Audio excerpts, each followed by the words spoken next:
Da da da da da da da! Deck Tech, the video where we talk about my commander, my deck, and the cards I enjoy drawing.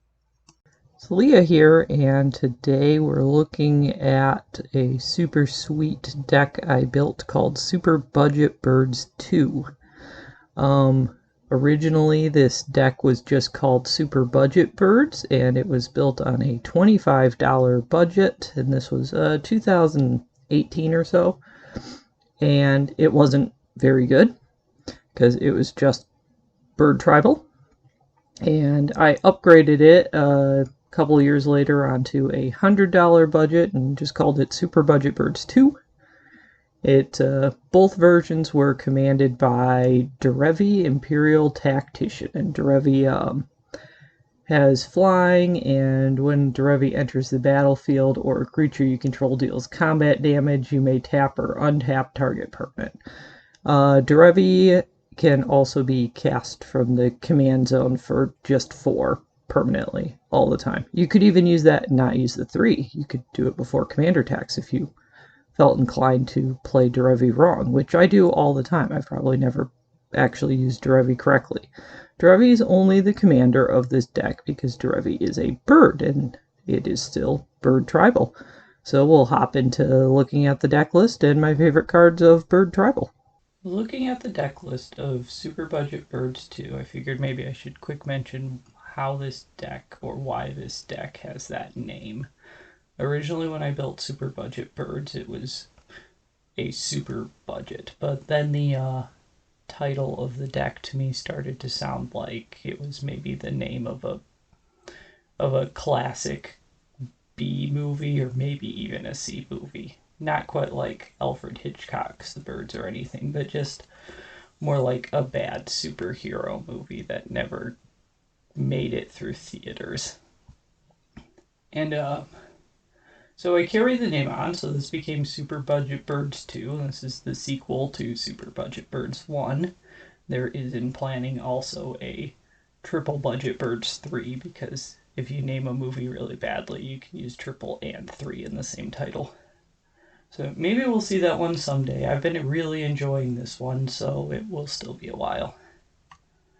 Onward to the deck choices. So it's a pretty standard 3-color deck. I divided the lands in this one so that we can see, yep, there's a whole bunch of basics, 20 basics in a variety, and if we scroll way down here, we've got 15 other lands other than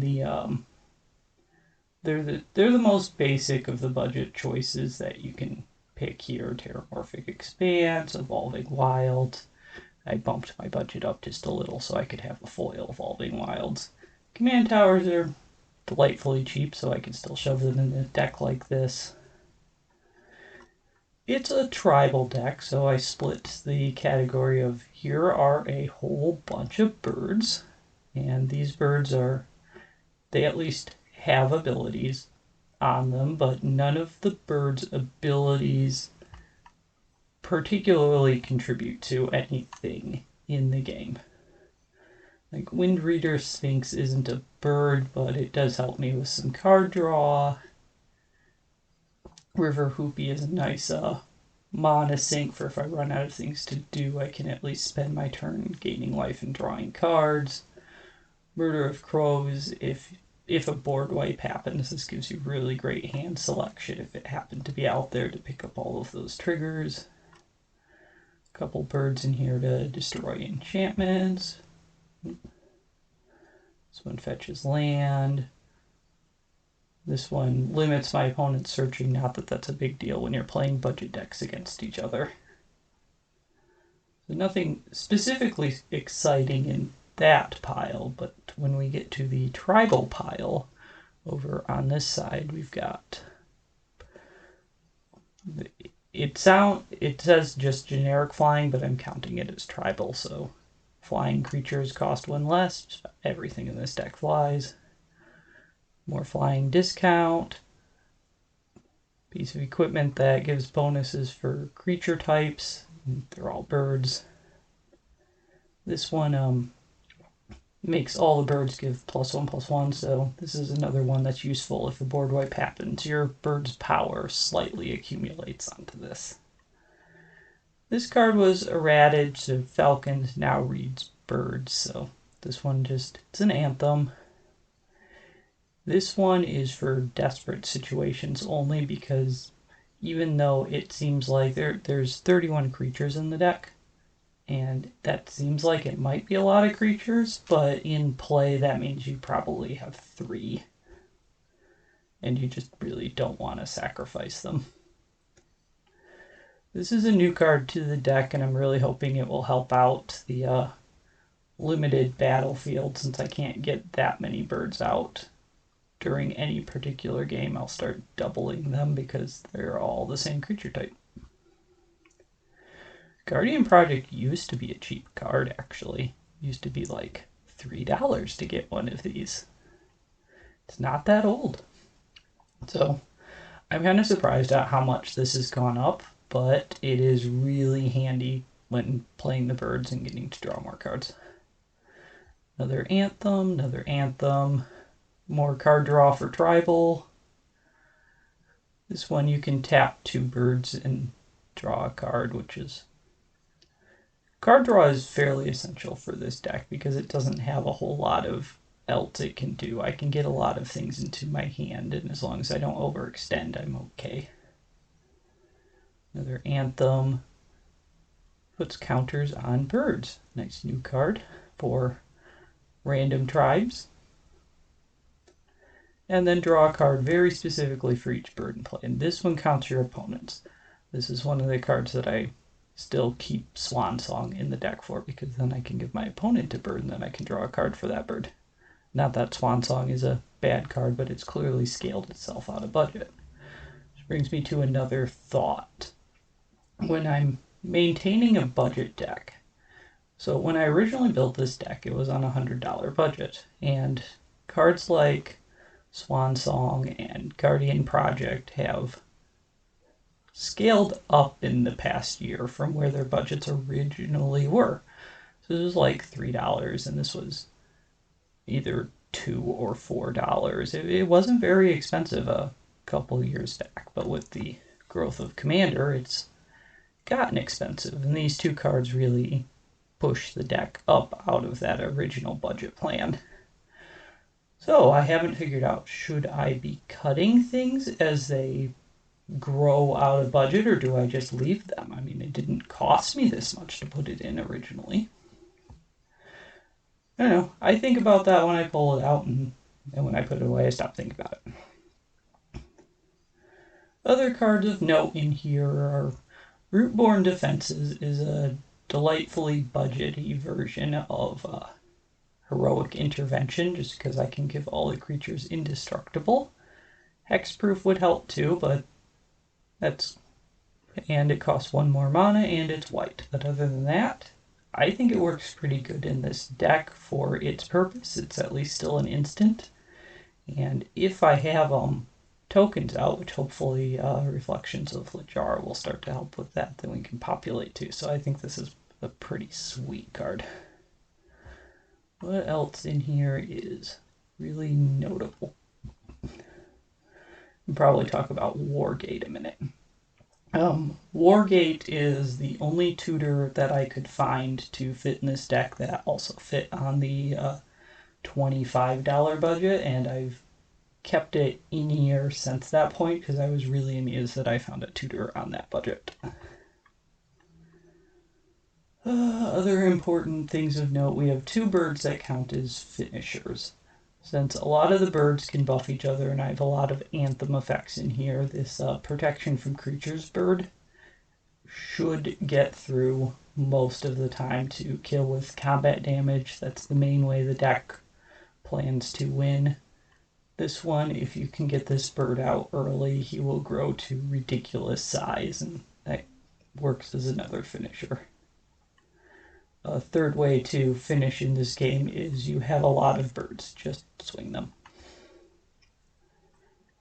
Take a quick look at some of our artifacts here. We have basic mono rocks, Ring of Thune, there was a series of rings, and I chose the white one because most of the birds have white. Not all of them. My finishers have white, at least. And at the beginning of your upkeep, it gives it a +1/+1 counter, so it helps the birds grow, but it also gives them vigilance. So sometimes you need blockers and you need to swing. This deck has to make that hard choice a lot.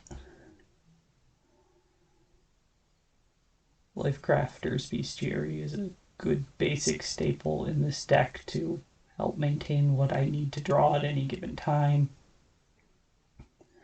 And we'll talk about this key rune. Now, I like this key rune because it can become a bird, but if there happens to be a board wipe, it stays on the battlefield too, because it's not a bird. So I can use it as a mono rock until I get board wiped, and then hopefully all of the feather counters are on Soulcatcher's array, and this becomes some sort of ridiculously large bird that's even harder to remove. Alright, that might be about it for the bird deck. We'll talk about why there's a planeswalker in here. Let's do that in a minute. Put it in here because it was originally, I think, under $5 when I did that. But the abilities on the planeswalker to help me draw cards. The first one helps you draw cards, and the second one can tap an opponent down if I need to get through without worrying about a major crackback. So I'm not sure I've ever. I think I have used the ultimate before, where I can just cast the non-land cards. That was pretty sweet. So it's a good planeswalker. Not the most critical piece of the deck, but useful. Okay, I think that's everything of interest in this deck. So we'll go on to the next section. Quick look at Budget Bird stats. The deck is mostly white, and then secondly blue, so the mana base is at least half white and then some blue, so it struggles in the green category. There are few birds with green in them. There are some green birds. The river hoopie is one of those green birds. There used to be a few more green birds in the original build, but it's just not very green.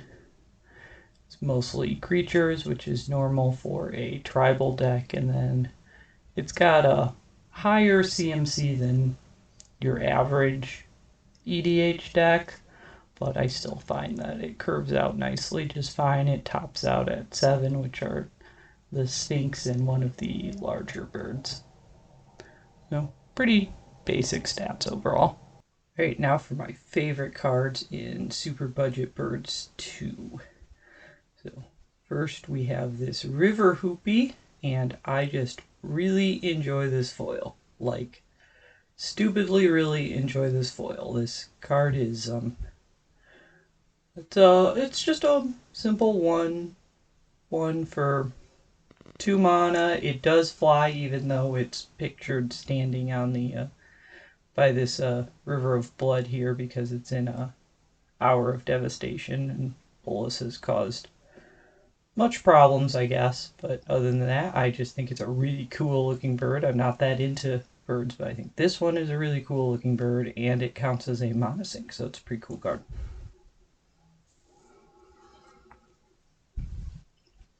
Okay, Riftstone Portal is. I'm excited about this card because it's one of, I think, the most underrated budget dual lands that is out there.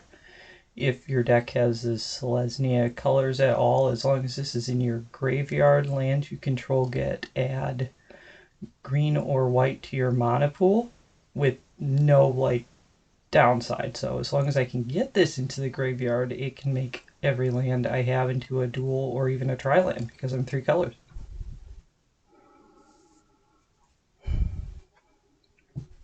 So Nimbus Maze, when I was originally building this deck on the $25 budget, I squeezed every penny out of the deck I could just so I could cram Nimbus Maze in it, because it was one of those great discoveries I had while assembling the deck for budget dual lands that don't have severe downsides.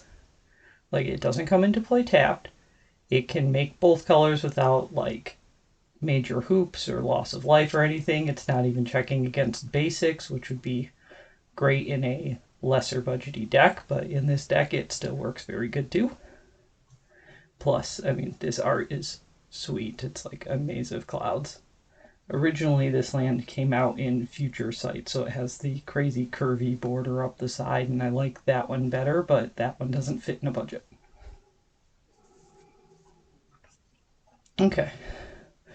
Soulcatcher's Ari. This is one of those old, hard to read white border cards. Like, I can't read it even on the screen right now that's what it says in the title, so I don't mind some of the border changes. But as far as a tribal deck is concerned, when all of the birds die, they kind of accumulate onto this, and then this can just sit out here, and any bird I play next, I may not have much wide anymore, but at least I can keep going bigger in the air. Okay, so this card looks like it would fit the deck really well. It's a bird, it has protection from creatures, it's a pretty awesome creature itself. It's really in here just because I have a friend who calls this character Bird Person, and that stuck in my mind and I really liked it, so that's why it's here, just because this is Bird Person.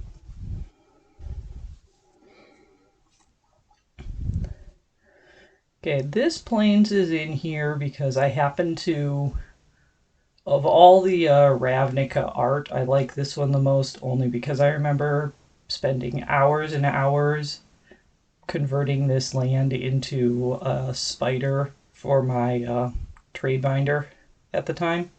So every time I see this one, I just think of all those moments spent with an eraser taking this giant sun off so that I could make the text box into something about my trade binder. Star Compass, I just really like the little artwork on it, that it could produce any color as long as you can already produce that color with a basic.